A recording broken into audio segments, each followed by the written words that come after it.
You are probably aware of the terms such as racism and sexism. This is when one group experiences discrimination because of their skin color or their sex, respectively.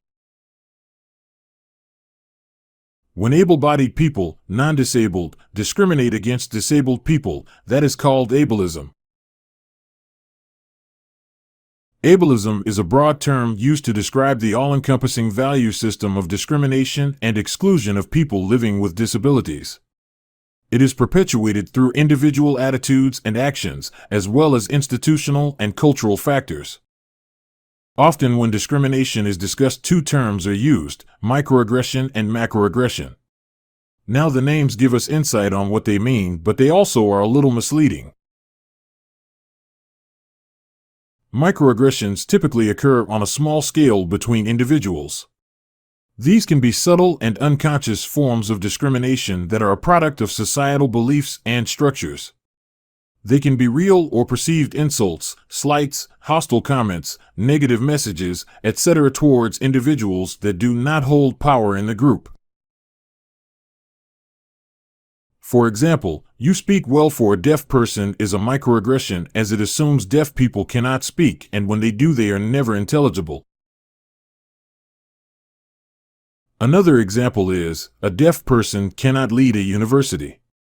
This implies deaf people are incapable of the same things hearing people can do. It undermines their intelligence, experience, leadership capabilities, and more, all because of their deafness. It assumes deaf people cannot problem-solve miscommunication, something deaf people do on a daily. At the same time, microaggressions can be obvious. I am so lucky I am not deaf. In this scenario, the person is attributing deafness to being bad, as if being deaf is one of the worst things that could happen to them.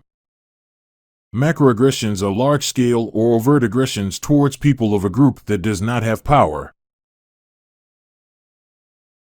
Often when discrimination is discussed, this idea of power is brought up.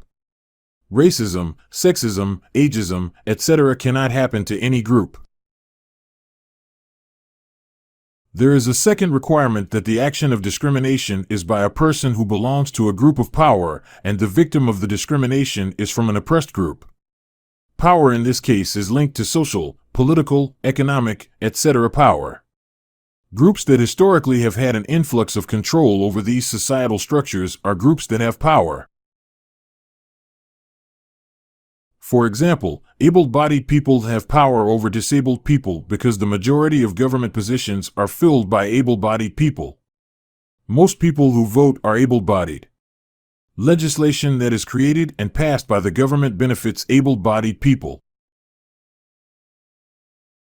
A more explicit example of a macroaggression against disabled people would be ugly laws. These were laws passed in the United States that barred disabled people from appearing in public. Ableism gives an advantage to those who are able-bodied and a disadvantage to disabled people. Ableism gives an advantage to those who are able-bodied and a disadvantage to disabled people. It is rooted in society's high value of productivity. Disabled people are often viewed as unable to provide to society or be productive members of society, thus the historical negative treatment towards them. Our last video will focus on discrimination because of one's hearing status, also known as autism.